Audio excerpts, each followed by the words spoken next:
Hello friend, welcome to Exmart agri point. Question देखेंगे जो आपके एग्जाम के लिए महत्वपूर्ण रहेगा। तो देखिए, आप यहाँ पे नीचे टेलीग्राम चैनल का लिंक दिया गया है डिस्क्रिप्शन बॉक्स में। वहां से आप हमारे टेलीग्राम चैनल में ज्वाइन हो जाएं, क्योंकि इम्पोर्टेंट अपडेट वहां पे आपको बताए जाते हैं। तो चलिए स्टार्ट करते हैं हम लोग कृषि संबंधित 20 इम्पोर्टेंट क्वेश्चन।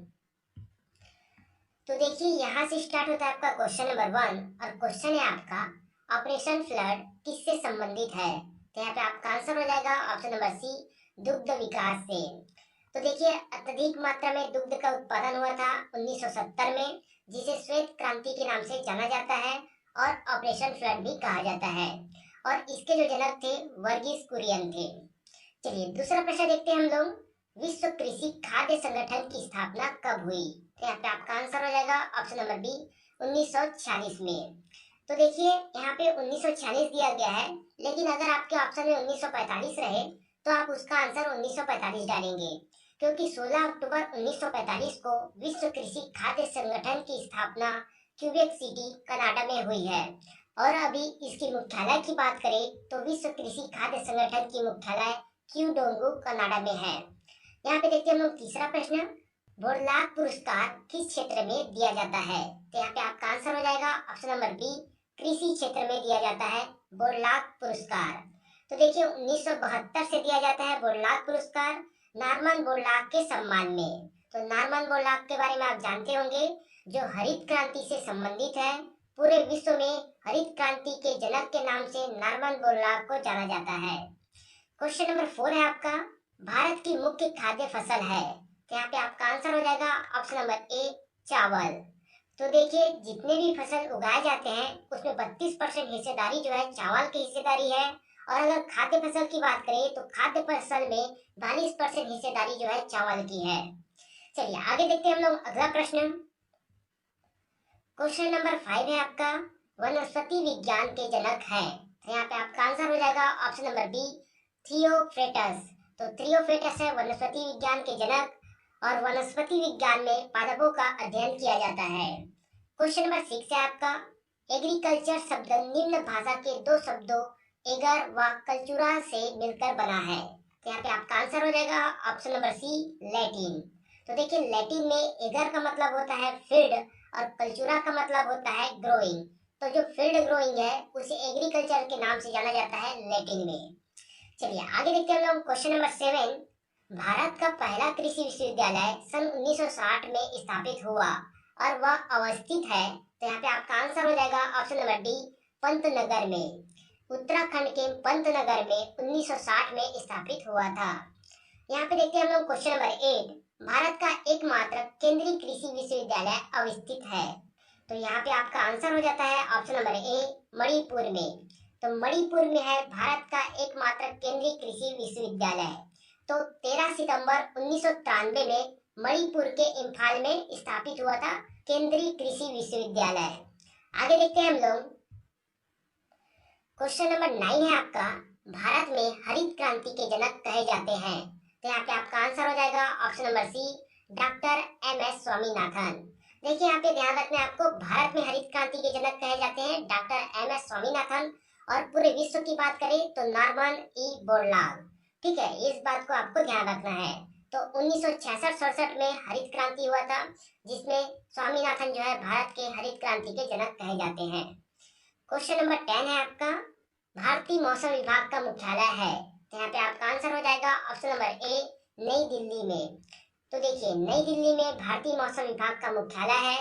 वैसे 1844 में पुणे में स्थापित हुआ था भारतीय मौसम विभाग, और 1875 में इसका नाम बदलकर भारतीय मौसम विज्ञान विभाग रखा गया। तो 145 वर्ष हो गया है भारत के मौसम विभाग को दिल्ली में, और अभी जो है नई दिल्ली में स्थापित है। और पुणे में 1844 में स्थापित हुआ था भारतीय मौसम विभाग। आगे देखते हैं हम लोग 11 नंबर का क्वेश्चन। भारत में इंटरनेशनल कृषि research institute for semi arid tropics अवस्थित है? तो यहाँ पे आपका आंसर हो जाएगा ऑप्शन नंबर सी, हैदराबाद में। तो देखिए, हैदराबाद में अवस्थित है इंटरनेशनल कृषि research institute for semi arid tropics. तो 1972 में इसकी स्थापना हुई है हैदराबाद में। आगे देखते हैं हम लोग इसी में क्वेश्चन नंबर 12 है आपका, हर चीज इंतजार करती है लेकिन खेती नहीं, यह कहा था। तो इस बात को कहा था, ऑप्शन नंबर सी हो जाएगा आपका आंसर, पंडित जवाहरलाल नेहरू ने। आगे देखते हैं हम लोग क्वेश्चन नंबर 13।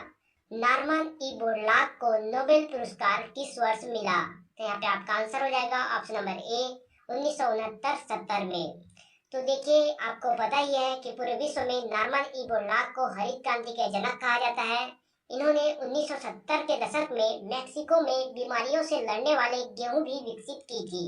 तो हरित क्रांति के जो जनक है विश्व में, नॉर्मन ई बोरलॉग, 1969 में इन्हें नोबेल पुरस्कार मिला था। आगे देखते हैं हम लोग क्वेश्चन नंबर 14।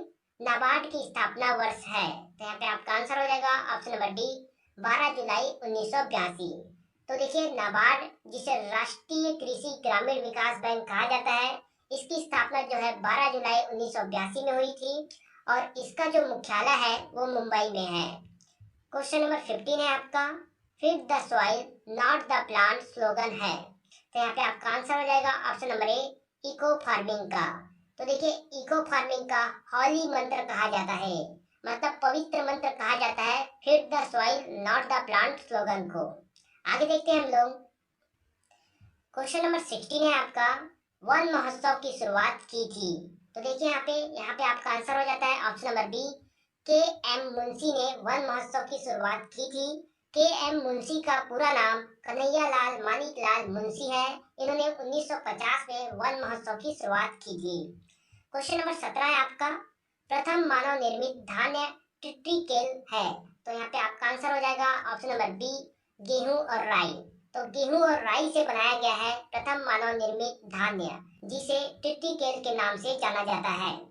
क्वेश्चन नंबर 18 है आपका, वर्षाधारित शुष्क खेती का सर्वप्रथम प्रयोग किसने किया था? यहाँ पे आपका आंसर हो जाएगा option number C, doctor John A विट्सो, जो कि 1963 में इन्होंने वर्षाधारी शुष्क खेती का सर्वप्रथम प्रयोग किया था। क्वेश्चन नंबर 19 है आपका, धान का कटोरा कहा जाता है? तो आपको पता ही है, छत्तीसगढ़ को धान का कटोरा कहा जाता है। सिंपल सा क्वेश्चन है। क्वेश्चन नंबर 20 है आपका, उल्टा छाता कृषकों के लिए किस प्रकार का संकेत है? तो यहाँ पे आपका आंसर हो जाएगा option number C, water harvesting का। तो देखिए, उल्टा छाता बहुत इंपॉर्टेंट चीज है। इसमें क्या है, वाटर को रिजर्व किया जाता है और उससे बिजली उत्पन्न की जाती है। तो पार्क में, रेस्टोरेंट में इत्यादि जगहों में उल्टा छाता लगाया जाता है, जो कि वाटर हार्वेस्टिंग का काम करता है। तो देखिए, इससे स्टार्ट होता है आपका क्वेश्चन नंबर 21। तो पिछले वीडियो में हम लोगों ने क्वेश्चन नंबर 20 तक देख लिया था। आज के क्लास में हम लोग क्वेश्चन नंबर 21 से स्टार्ट करेंगे। क्वेश्चन है आपका, IISR अवस्थित है? तो यहाँ पे आपका आंसर हो जाएगा ऑप्शन नंबर डी, लखनऊ में। तो देखिए, IISR का मतलब क्या है? तो Indian Institute of Sugarcane Research. इसका मतलब है जो गन्ने का इंस्टीट्यूट है वो है लखनऊ में। तो लखनऊ में स्थित है IISR। क्वेश्चन नंबर 22 है आपका, पादप रोग विज्ञान के अंतर्गत निम्नलिखित का अध्ययन किया जाता है? तो यहाँ पे आपका आंसर हो जाएगा ऑप्शन नंबर डी, उपयुक्त सभी का।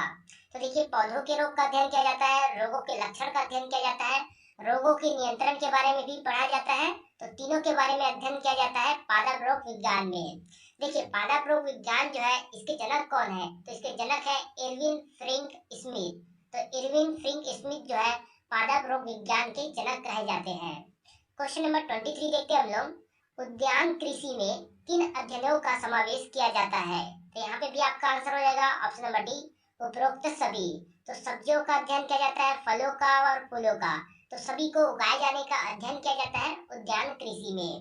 अगला है आपका क्वेश्चन नंबर 24, अभिक्रिया जिसमें जटिल सरल पदार्थों में तोड़े जाते हैं। तो क्या है आपका ऑप्शन नंबर ए आंसर हो जाएगा, अपचयन। तो अपचयन की अभिक्रिया में जो है जटिल सरल पदार्थों को तोड़े जाते हैं। आगे बढ़ते हैं हम लोग इसी में। क्वेश्चन नंबर 25 है आपका, वनस्पति शास्त्र के संस्थापक कौन माने जाते हैं? तो देखिए, पिछले वीडियो में मैंने आपको इसके बारे में बताया था। तो यहाँ पे आपका आंसर हो जाएगा ऑप्शन नंबर ए, थियोफ्रेस्टस। तो थियोफ्रेस्टस जो है वनस्पति शास्त्र के संस्थापक माने जाते हैं। क्वेश्चन नंबर 26 देखते हैं हम लोग, वह वन रोपण आंदोलन जिसमें राष्ट्र की जनता का सहयोग और सक्रिय भागीदारी आवश्यक है को कहा जाता है? तो यहाँ पे आपका आंसर हो जाएगा ऑप्शन नंबर डी, सामाजिक वानिकी। तो देखिए, सामाजिक वानिकी किसे कहते हैं? तो सामाजिक वानिकी के अंतर्गत जो खाली पड़े हुए जगह होते हैं वहां पर फलदार पेड़ पौधे लगाए जाते हैं जिससे पर्यावरण की सुरक्षा होती है, साथ ही साथ ग्रामीण क्षेत्रों में रोजगार की वृद्धि होती है। तो सामाजिक वानिकी के अंतर्गत खाली पड़ी जगहों पे फलदार वृक्ष लगाए जाते हैं। वैसे इसको 3 भागों में बांटा गया है, शहरी वानिकी, ग्रामीण वानिकी और फार्म वानिकी में। चलिए क्वेश्चन नंबर 27 देखते हैं हम लोग। निम्नलिखित में से किन्हें आधुनिक पादप शरीर क्रिया विज्ञान का संस्थापक कहा जाता है? तो यहाँ पे आपका आंसर हो जाएगा option number C, Stephen Hales को। चलिए क्वेश्चन नंबर 28 देखते हैं। पौधे से प्राणी भिन्न होते हैं क्योंकि पौधों में होता है, तो क्या होता है? तो यहाँ पे आपका आंसर हो जाएगा ऑप्शन नंबर डी, स्थानीय वृद्धि। तो पौधों में स्थानीय वृद्धि होती है, इसलिए पौधे जो है प्राणी से भिन्न होते हैं। आगे देखते हैं हम लोग। क्वेश्चन नंबर 29 है आपका, प्रथम महान अनुवांशिकीविद थे, तो कौन थे? तो यहाँ पे आपका आंसर हो जाएगा ऑप्शन नंबर डी, मेडल। तो देखिए यहाँ पे जो ग्रेगर जॉन मेडल है वो है प्रथम महान अनुवांशिक विज्ञ। तो आगे देखते हैं हम लोग। क्वेश्चन नंबर 30 आपका, जीवाश्म पौधों का अध्ययन किस शाखा के अंतर्गत किया जाता है? तो यहाँ पे आपका आंसर हो जाएगा ऑप्शन नंबर ए, पूरा वनस्पति विज्ञान के अंतर्गत। लेकिन देखिए यहाँ पे जीवाश्म पौधों का अध्ययन को क्या कहा जाता है? तो जीवाश्म पौधों का अध्ययन को कहा जाता है प्लेंटोलॉजी। आपको एग्जाम के लिए तैयार होना है तो आपको जो छोटे छोटे चीज है वो पता होने चाहिए। चलिए क्वेश्चन नंबर 31 देखते हैं हम लोग। वह कौन सा जर्मन भौतिकीविद था जिसने इलेक्ट्रॉन माइक्रोस्कोप का आविष्कार किया था और उसके लिए उसे सन 1986 में भौतिकीविद में नोबेल पुरस्कार मिला था? यहाँ पे आपका आंसर हो जाएगा ऑप्शन नंबर ए, अर्नस्ट रस्का को। तो देखिए अर्नस्ट रस्का को मिला था 1986 में भौतिकी में नोबेल पुरस्कार। तो देखिए ये आपके कृषि में हम जब पढ़ रहे हैं ऑब्जेक्टिव, उसके अंतर्गत इस तरह के क्वेश्चन आ रहे हैं जो कि भौतिक से रिलेटेड है। तो देख सकते हैं आप कृषि में जो भौतिक से रिलेटेड है और बायो से रिलेटेड है वो भी कुछ कुछ टॉपिक आपको मिलने वाले हैं आगे। क्वेश्चन नंबर 32 देखते हैं हम लोग। संयुक्त सूक्ष्मदर्शी में लेंस के प्रकार है, तो यहाँ पे आपका आंसर हो जाएगा ऑप्शन नंबर सी, 2 प्रकार, उत्तल लेंस और अवतल लेंस। तो आपको पता ही होगा इसके बारे में। तो ये भी जो है भौतिक के क्वेश्चन है। आगे देखते हैं हम लोग। क्वेश्चन नंबर 33 आपका, कोशिका के अध्ययन के लिए सूक्ष्मदर्शिका के अतिरिक्त प्रयुक्त अन्य तकनीक का नाम होता है? तो यहाँ पे आपका आंसर हो जाएगा ऑप्शन नंबर डी, इनमें से कोई नहीं। तो जो आपको तीनों आंसर दिए गए हैं वो नहीं होगा, यहाँ पे ऑप्शन नंबर डी जो है सही आंसर हो जाएगा। तो देखिए कोशिका के अध्ययन के लिए सूक्ष्मदर्शिकी के अतिरिक्त प्रयुक्त अन्य तकनीक को क्या कहा जाता है? तो साइटोलॉजी कहा जाता है। ध्यान रखना आप, साइटोलॉजी कहा जाता है। क्वेश्चन नंबर 34 है आपका, यदि कोशिकाएं टूट जाए और सेंट्रीफ्यूगेशन द्वारा परतें बन जाए तो एक खंड में बनी नई संरचना होगी। तो यहाँ पे आपका आंसर हो जाएगा ऑप्शन नंबर सी, माइक्रोसोम। तो माइक्रोसोम होगा, जब कोशिका टूट जाती है तो सेंट्रीफ्यूगेशन द्वारा जो परतें बनती है उसमें एक खंड में बनी संरचना जो है माइक्रोसोम होता है। क्वेश्चन नंबर 35 है आपका, निम्न में से किस यंत्र को जीवित कोष में गुणसूत्र देखने के लिए प्रयोग किया जाता है? तो यहाँ पे आपका आंसर यहाँ पे हो जाता है option number C, phase contrast microscope. तो ऑप्शन नंबर सी आपका यहाँ पे आंसर होगा। आगे देखते हैं हम लोग। क्वेश्चन नंबर 36 है आपका, एंट्रॉन जो कि इलेक्ट्रॉन सूक्ष्मदर्शी में माप की गई इकाई के बराबर होती है। तो यहाँ पे आपका आंसर हो जाएगा ऑप्शन नंबर ए, 0.001 माइक्रोमीटर। तो ऑप्शन ए आपका सही आंसर हो जाएगा। आगे देखते हैं हम लोग क्वेश्चन नंबर 37।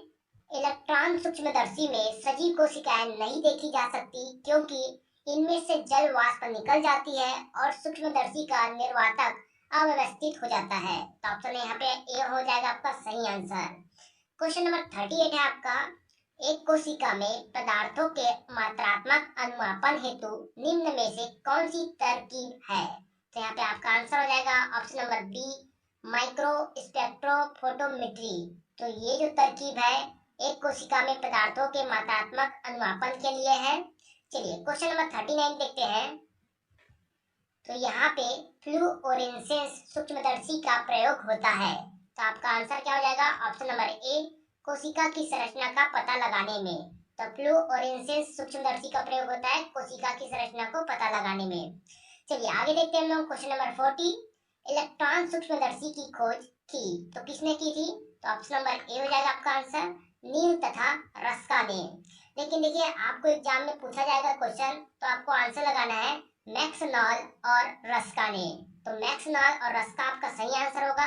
यहाँ पे ऑप्शन पे नील दिया गया है, इसके जगह पे आ जाएगा मैक्सनॉल, और यहाँ पे जो रस्का है वो वहां पे रहेगा ही। तो इस तरह के आज तो आप यहाँ पे देखिए क्वेश्चन नंबर 41 है आपका।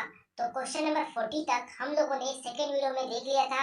ये आपका थर्ड वीडियो है। तो थर्ड वीडियो में हम लोग स्टार्ट करते हैं क्वेश्चन नंबर 41 से।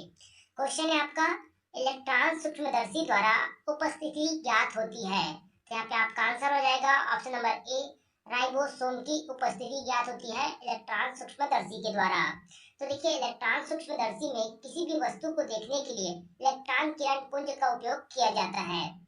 आगे आपका क्वेश्चन नंबर 42, क्रोमेटोग्राफी की तकनीक किसने खोजा था? तो यहाँ पे आपका आंसर हो जाएगा ऑप्शन नंबर ए, स्वेट ने। तो 1903 में स्वेट ने क्रोमेटोग्राफी की तकनीक खोजी। तो देखिए क्रोमेटोग्राफी क्या होता है, तो किसी भी मिश्रण में अवयव को अलग करने की जो एक तकनीक होती है उसे कहते हैं क्रोमेटोग्राफी। क्वेश्चन नंबर 43 है आपका, एक सजीव कोशिका का अध्ययन किया जा सकता है। तो यहाँ पे आपका आंसर हो जाएगा option number B, phase contract सूक्ष्मदर्शी के द्वारा। अगला है आपका क्वेश्चन नंबर 44, हरित लवक के आंतरिक संरचना की भली भांति अध्ययन किया जा सकता है प्रयोग करके। तो यहाँ पे आपका आंसर हो जाएगा ऑप्शन नंबर सी, इलेक्ट्रॉन सूक्ष्मदर्शी के द्वारा। तो इलेक्ट्रॉन सूक्ष्मदर्शी के प्रयोग से हरित लवक की आंतरिक संरचना का भली भांति अध्ययन किया जा सकता है। हरित लवक या क्लोरोप्लास्ट एक प्रकार का क्या होता है, कोशिका होता है। आगे देखते हैं हम लोग क्वेश्चन नंबर 45 है आपका, एक सजीव कोशिका का अध्ययन नहीं किया जा सकता। तो यहाँ पे आपका आंसर हो जाएगा ऑप्शन नंबर सी, इलेक्ट्रॉन सूक्ष्मदर्शी में। अगला है आपका क्वेश्चन नंबर 46, सेल्यूलोज की कोशिका भित्ति का अभिरंजन किया जाता है। तो यहाँ पे आपका आंसर होगा option number C, zinc chlor iodide से।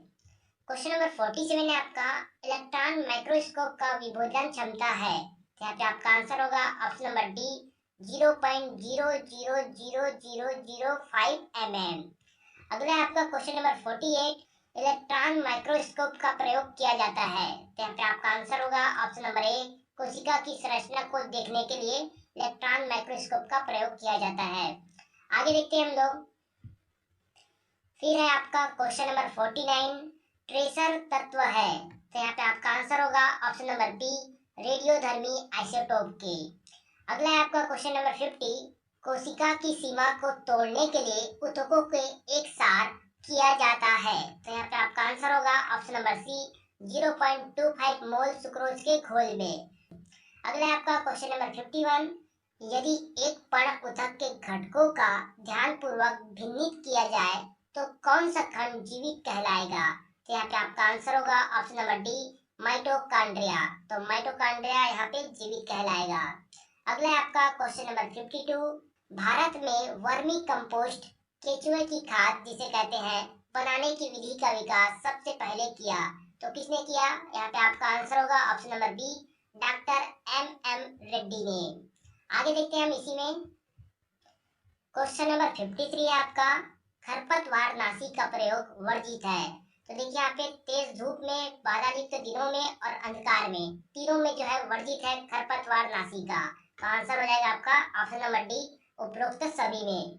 क्वेश्चन नंबर 54 है आपका, मानव एवं पशु में अस्थमा एवं त्वचा एलर्जी पैदा करता है। तो यहाँ पे आपका आंसर होगा ऑप्शन नंबर डी, पार्थेनियम। तो पार्थेनियम जो है मानव एवं पशु में अस्थमा एवं त्वचा में एलर्जी पैदा करता है। क्वेश्चन नंबर 55 है आपका, CAM जिसे कैम कहा जाता है, वर्ग के पौधों का उदाहरण है। तो यहाँ पे आपका आंसर होगा ऑप्शन नंबर ए, अनानास व नागफनी। तो ध्यान रखना है आपको, CAM वर्ग के पौधों का उदाहरण है अनानास व नागफनी। क्वेश्चन नंबर 56 है आपका, रोटी खाने वाले गेहूं का वानस्पतिक नाम है। तो यहाँ पे आपका आंसर हो जाएगा ऑप्शन नंबर सी, टिट्रिकम एस्टिवम। तो देखिए टिट्रिकम एस्टिवम नाम है रोटी खाने वाले गेहूं का वानस्पतिक नाम। चलिए आगे देखते हैं हम लोग। क्वेश्चन नंबर 57 है आपका, पहला कृषि विज्ञान केंद्र 1974 में कहाँ स्थापित किया गया? तो यहाँ पे आपका आंसर हो जाएगा ऑप्शन नंबर ए, पुडुचेरी में। तो 1974 में पहला कृषि विज्ञान केंद्र पुडुचेरी में स्थापित किया गया। क्वेश्चन नंबर 58 है आपका, राष्ट्रीय बीज निगम की स्थापना कब हुई? तो यहाँ पे आपका आंसर होगा ऑप्शन नंबर डी, 1963 में।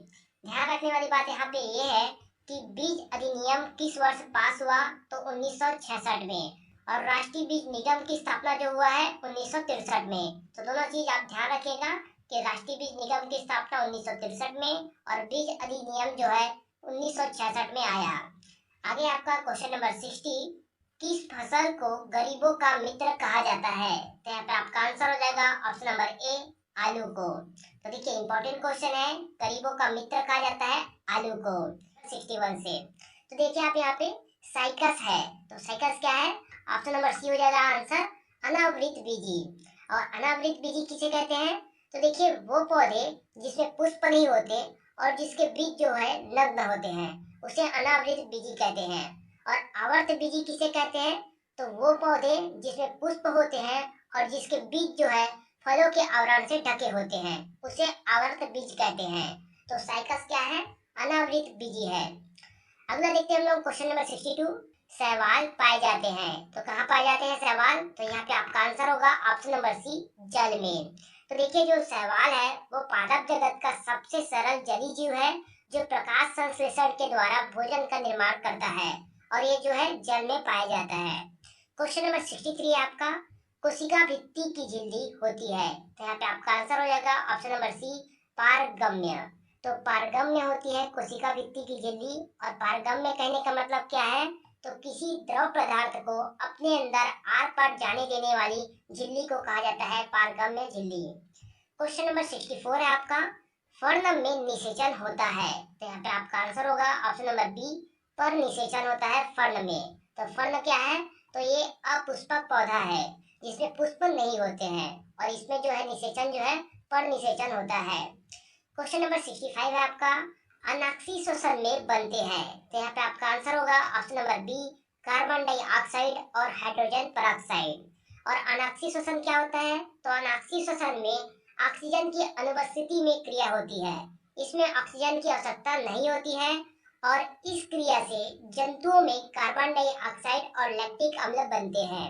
क्वेश्चन नंबर 66 है आपका, नाशपाती के किरकिरेपन का कारण है। तो यहाँ पे आपका आंसर हो जाएगा ऑप्शन नंबर बी, दृढ़ कोशिका। तो देखिए नाशपाती क्या होता है? तो एक प्रकार का फल है नाशपाती और इसमें किरकिरेपन का कारण है दृढ़ कोशिकाएं। आगे देखते हैं हम लोग,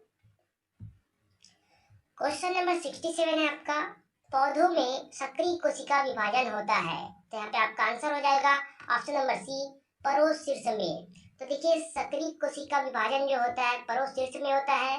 तो जड़ तथा तनों के जो शीर्ष भाग होता है उसे कहा जाता है परोशीर्ष। क्वेश्चन नंबर 68 है आपका, मध्य पटालिका में प्रचुर मात्रा में पाया जाता है। तो यहाँ पे आपका आंसर होगा ऑप्शन नंबर सी, पेक्टिन। तो पेक्टिन क्या होता है? तो पेक्टिन जो है कॉम्प्लेक्स कार्बोहाइड्रेट होता है। क्वेश्चन नंबर 69 है आपका, संवहन बंडल के भाग है। तो यहाँ पे आपका आंसर होगा ऑप्शन नंबर डी, उपरोक्त सभी। तो जाइलम, फ्लोएम और कैम्बियम जो है संवहन बंडल का भाग है। और संवहन बंडल क्या है? तो देखिए जो पौधों के शरीर में पानी और पोषक तत्वों का मार्ग होता है वो संवहन बंडल होता है और इसके अंतर्गत आते हैं जाइलम, फ्लोएम और कैम्बियम। आगे देखते हैं हम लोग क्वेश्चन नंबर 70, कमजोर कुल का पुष्करम निम्न में से कौन सा है? तो यहाँ पे आपका आंसर होगा ऑप्शन नंबर डी, उपरोक्त सभी। तो देखिए स्पाइक, साइएथियम, कैम्बियम ये सभी क्या है?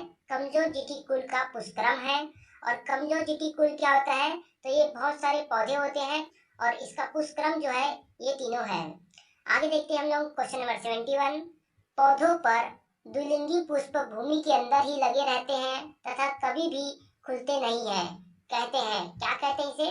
तो आंसर नंबर ए हो जाएगा आपका, क्लीस्टोगेमी कहते हैं इसे। देखिए द्विलिंगी पुष्प का जो उदाहरण है वो है आपका सरसों का पौधा। इसमें जो है नर तथा मादा के दोनों के अंग पाए जाते हैं। आगे देखते हैं हम लोग क्वेश्चन नंबर 72 है आपका, पराग नलिका है। यहाँ पे आपका आंसर होगा ऑप्शन नंबर ए, सेलुलोज और पेक्टिन। क्वेश्चन नंबर 73 है आपका, भिंडी में पर परागण का कारण है। यहाँ पे आपका आंसर होगा ऑप्शन नंबर ए, पुंपुरवता। तो देखिए भिंडी में पर परागण का कारण है पुंपुरवता। आगे देखते हैं हम लोग क्वेश्चन नंबर 74, मक्का में परागण और निषेचन के बीच का समय है। तो यहाँ पे आपका आंसर होगा ऑप्शन नंबर ए, 24 घंटा। इंपॉर्टेंट क्वेश्चन है, ध्यान रखिएगा। सरस फलों के मध्य का मांसल या गुद्देदार भाग कहलाता है। तो यहाँ पे आपका आंसर हो जाएगा ऑप्शन नंबर ए, मीजोकार्प कहलाता है। क्वेश्चन नंबर 76 है आपका, जीवन की नियमितता के लिए क्या आवश्यक है? तो यहाँ पे आपका आंसर होगा ऑप्शन नंबर डी, जल। मुकुलन द्वारा प्रजनन होता है। तो यहाँ पे आपका आंसर होगा ऑप्शन नंबर डी, इष्ट। तो इष्ट में होता है मुकुलन द्वारा प्रजनन। क्वेश्चन नंबर 78 है आपका, किसके साथ केफ्स चक्र का आरंभ होता है? तो यहाँ पे आपका आंसर होगा ऑप्शन नंबर ए, पायरुविक अम्ल के साथ। तो देखिए केफ्स चक्र क्या होता है, तो कोशिका के माइटोकॉन्ड्रिया में होता है केफ्स चक्र, और इस क्रिया में जो है, जो पायरुविक अम्ल है ग्लूकोज के साथ ऑक्सीकृत होकर कार्बन डाइऑक्साइड और जल में बदल जाता है, और इससे जो है ऊर्जा मुक्त होती है। फिर है यहाँ पे आपका क्वेश्चन नंबर 79, ऑक्सीसोम कहाँ होता है? तो यहाँ पे आपका आंसर होगा ऑप्शन नंबर ए, माइटोकॉन्ड्रिया में। क्वेश्चन नंबर 80 आपका, आवृत बीजी में त्रिगुणित ऊतक है। तो यहाँ पे आपका आंसर हो जाएगा ऑप्शन नंबर ए, भ्रूणपोष। तो देखिए यहाँ पे आपका क्वेश्चन है, किसमें जाइलम बंडलों की संख्या 6 से अधिक होती है? तो यहाँ पे आपका आंसर होगा ऑप्शन नंबर डी, एक बीजपत्री में। तो देखिए जाइलम बंडलों की बात करें हम लोग, तो पिछले वीडियो में हम लोगों ने पढ़ा था संवहन बंडल के बारे में। तो संवहन बंडल जो कि पौधों में पानी और पोषक तत्वों को पहुंचाने के लिए होते हैं, उसमें जाइलम और फ्लोएम होते हैं। तो जाइलम बंडलों की संख्या 6 से अधिक किसमें है? ऑप्शन नंबर डी, एक बीजपत्री में। चलिए सेकंड नंबर का क्वेश्चन देखते हैं हम लोग, अधोमुख हृदयकार पत्ती होती है। तो यहाँ पे आपका आंसर होगा ऑप्शन नंबर डी, कचनार। तो कचनार की जो पत्ती होती है अधोमुख हृदयकार पत्ती होती है। क्वेश्चन नंबर 3 है आपका, पर्णफलकों का किनारा तरंगित होता है। तो यहाँ पे आपका आंसर होगा ऑप्शन नंबर डी, अशोक की पत्ती का। तो देखिए अशोक की पत्ती के बारे में जानते होंगे आप, अशोक की जो पत्ती होती है उसके पर्णफलकों का किनारा तरंगित होता है। साथ ही अशोक की पत्ती को ताम्रपत्र भी कहा जाता है। क्वेश्चन नंबर 4 है आपका, वृक्ष में यदि 120 वार्षिक वलय है तो उसकी उम्र कितनी होगी? तो यहाँ पे आपका आंसर होगा ऑप्शन नंबर डी, 120 वर्ष। तो देखिए वृक्ष में वलय होता है कुछ इस प्रकार का, तो इस प्रकार का जो वलय होता है तो इसकी जितनी संख्या होती है उतनी उम्र होती है वृक्ष की, और इसमें जो वलय होता है वो जाइलम और फ्लोएम का होता है।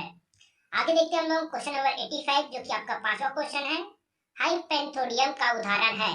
तो उपरोक्त सभी हो जाएगा यहाँ पे, पीपल, बरगद और गुलर सभी क्या है? हाइपेंथोडियम का उदाहरण है।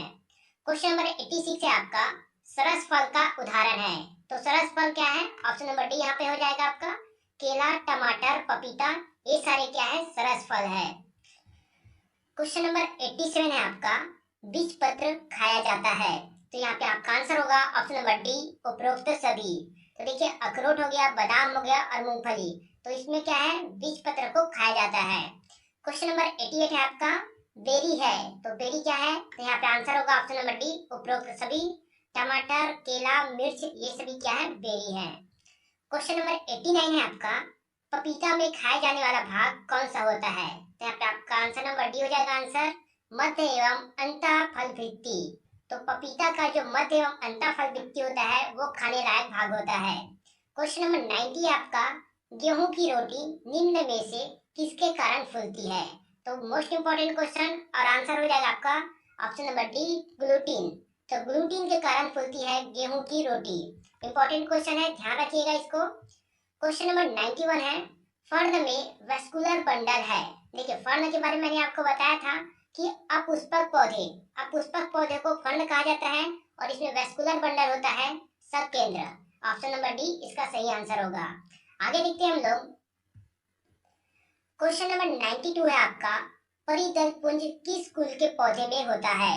तो यहाँ पे आपका आंसर होगा ऑप्शन नंबर डी, लिलिएसी में। तो देखिए परिदल पुंज जो पौधे का एक भाग होता है तो लिलिएसी में होता है। क्वेश्चन नंबर 93 है आपका, प्रकाश संश्लेषण की प्रकाश अभिक्रिया किसमें होती है? तो देखिए पौधे के ग्रेना में होती है, तो ग्रेना में होती है प्रकाश संश्लेषण की प्रकाश अभिक्रिया। क्वेश्चन नंबर 94 है आपका, अनाक्सी श्वसन होता है। तो देखिए किसमें होता है? जिसमें ऑक्सीजन की उपस्थिति नहीं होता है उस क्रिया को कहते हैं अनाक्सी श्वसन। तो ये जो होता है आलू में होता है। ऑप्शन नंबर डी हो जाएगा आपका आंसर। क्वेश्चन नंबर 95 है आपका, ऊर्जा प्राप्ति के लिए कौन सी मुख्य क्रिया है? तो यहाँ पे आपका आंसर होगा ऑप्शन नंबर डी, श्वसन। ऊर्जा प्राप्ति के लिए श्वसन जो है मुख्य क्रिया है। एक आवश्यक बुराई है, तो देखिए पौधों में एक आवश्यक बुराई कौन सा है, तो ऑप्शन नंबर बी हो जाएगा आपका आंसर, वाष्पोर्जन की क्रिया। अगला देखते हैं हम लोग क्वेश्चन नंबर 97। वायुमंडल में वायु की गति अधिक होने से वाष्पोर्जन की जो दर है वो अधिक हो जाती है। ऑप्शन नंबर बी हो जाएगा आपका आंसर, अधिक होता है। आगे देखते हैं हम लोग क्वेश्चन नंबर 98। क्वेश्चन नंबर 98 है आपका कोनिफर्स है, तो देखिए यहाँ पे आपका आंसर होगा ऑप्शन नंबर बी, देवदार। तो देखिए कोनिफर्स मतलब जो आपका शंकुधार वृक्ष होता है उसे कहा जाता है कोनिफर्स वृक्ष, और जो देवदार का वृक्ष होता है वो कोनिफर्स वृक्ष होता है। क्वेश्चन नंबर 99 है आपका मांस का पौधा है, तो यहाँ पे आपका आंसर होगा ऑप्शन नंबर बी, युग्मोद्विबध। तो देखिए जो मांस का पौधा है जिसे गार्डन में लगाया जाता है वो होता है युग्मोद्विबध। आगे आपका क्वेश्चन नंबर 100, सबसे सरल व सूक्ष्म जीव है, तो यहाँ पे आपका आंसर होगा ऑप्शन नंबर बी, विषाणु। तो देखिए यहाँ पे आपके कंप्लीट होते हैं 20 इंपॉर्टेंट क्वेश्चन, जो कि आपकी कृषि विज्ञान में जो बायोलॉजी के क्वेश्चन थे, जो बायोलॉजी का सिलेबस आपका कृषि विज्ञान में दिया गया है उसमें से जो 20 इंपॉर्टेंट क्वेश्चन थे आपके यहाँ पे कंप्लीट हो जाते हैं। तो अगला वीडियो में हम लोग और भी क्वेश्चन देखने वाले हैं, और अगर आपको ये वीडियो पसंद आया तो इस वीडियो को आप लाइक करें, और अगर कोई नया स्टूडेंट इस चैनल में पहली बार आया हो तो चैनल को सब्सक्राइब करें। साथ ही नीचे डिस्क्रिप्शन बॉक्स में हमारे टेलीग्राम चैनल का लिंक दिया गया है, वहां से आप ज्वाइन